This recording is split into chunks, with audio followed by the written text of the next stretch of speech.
My name is Jonathan Patterson. I go by Jay or JP. I am a video producer based out of the US, and I just quit twice. This is my story.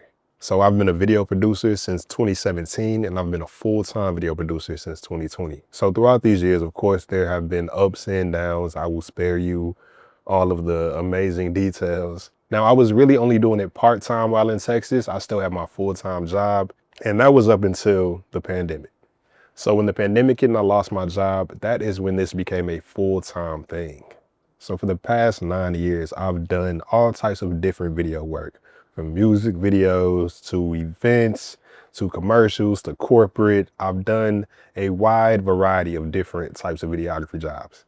And I will say that I was progressing. I was working with some notable names on some cool projects with some cool people. All in all, I was progressing as a creative, but it didn't feel like it. And if you are a creative, you get exactly what I mean. I feel like I failed to define real world goals for myself. My only goal was to make money and make a living in this space. It wasn't to have X amount of subscribers or followers. I just wanted to make a living.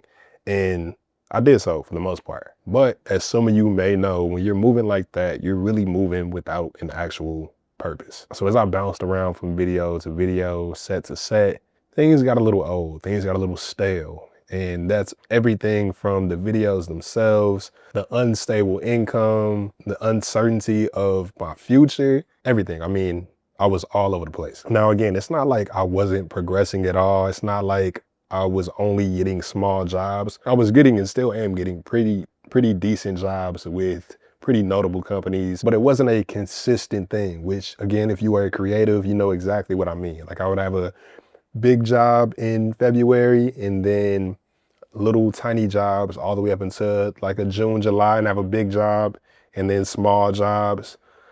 You get it. And that's normally how it goes in this field if you're moving the way I was moving, which a lot of us do. So that takes us to November 2024. Me and my now wife are expecting a child. So around the time period of the birth of my son, I decided that I wanted to take a step back just to be present and have more time being a father. And boy, did I do that. I completely stopped taking video shoots altogether. So from December until March, I was on leave. Now my time away from doing this, spending time with my son and my wife was absolutely amazing. Wouldn't trade it for the world. Eventually, real world started to hit, bills started to become due. I have to do something. I have to get back out there, do more video work, and I did just that. Upon getting back into the video production world, I realized that this is the same as it's been every other year, and that was the problem. The big clients and big jobs I would have never really lived up to the hype. The smaller jobs I had never really quite scratched that itch, and it felt like the same thing from all of the previous years. And for the first time in my creative life, I started to feel burnt out. It was the same type of jobs, the same type of work environments, the same type of everything. Now, at the same time I start to feel burnt out, we also get the news that we are expecting again. That's right, 2 under 2. Very grateful, very thankful, very excited. So the feeling of being burnt out tied in with us now expecting a second baby, I quit.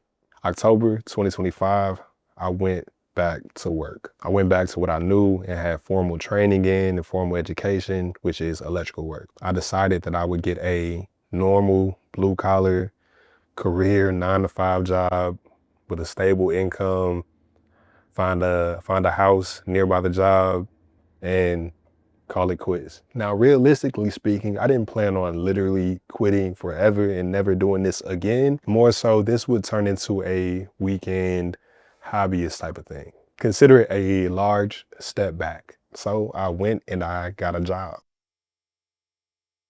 And honestly, it felt good to be working a normal job again. Being back at work made me feel like a normal member of society. Waking up at 4:30 a.m. every morning, commuting 30 minutes to work, 30-minute lunch breaks, gotta love it. I mean, I do like fixing things. I do like getting my hands dirty. I am good at what I do. Well, a week into working there, maybe not even a full week, my car breaks down. And for the next 2 to 3 weeks, I had to resort to either Lyft, Uber, or renting a car. Now, I have this stable income coming in, but it's going right back out. I felt like I was doing the right thing, why is this happening to me?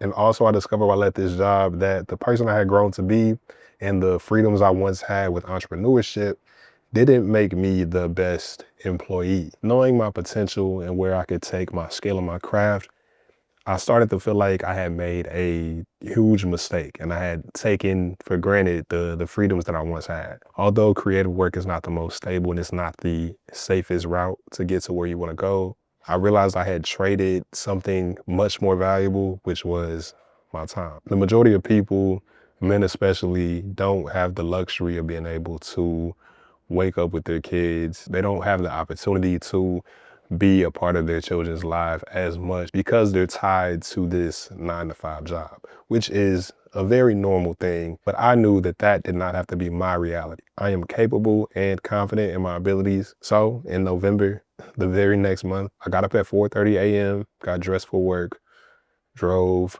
all the way out there, got there maybe 10 minutes before my shift was supposed to start, and I sat there. And honestly, the whole entire drive, I was going back and forth with myself about if I wanted to keep this job, if this was the right choice. I was on ChatGPT and TikTok, just listening to other people tell their experiences and weighing the pros and cons of quitting to pursue creative work as if I hadn't done this for the past 10 years. So as I sat in my car outside of work, I could hear the timer go off, meaning that the shift started. And I sat there for maybe 5 more minutes before I drove off. I quit and it felt great. I felt elated. It was a weight off my shoulders. I didn't know exactly what my very next step was, but it felt good. It was like something in me awakened, a spark started to form, my creative juices started to flow back. But even though I was going back into the creative world full time, I knew that I didn't want this next phase of my life to be like the last phase. Okay, so quick side story. I used to love Twitter. Twitter used to be a huge part of my social life. Outside of YouTube, I was on Twitter more than any other social app. Especially back in high school, of course. So back in high school, there was this thing where people would tweet out their birthday tweet. So for instance, my birthday is August 16th. So at 8:16 p.m. or a.m., I would tweet 8:16. You would not believe over the past 10 plus years, I still see the numbers 8:16 everywhere I go. I'll look at my phone randomly and it's 8:16. I'll see it in license plates. I'll see it on scoreboards. I'll see it everywhere that numbers are. In the weirdest situations, the scariest moments, I see it everywhere. And again, this has been happening for years. And now this is where this video gets a little tricky because there is no ending. There is no outro. I have not reached a resolution. This very moment is only the beginning.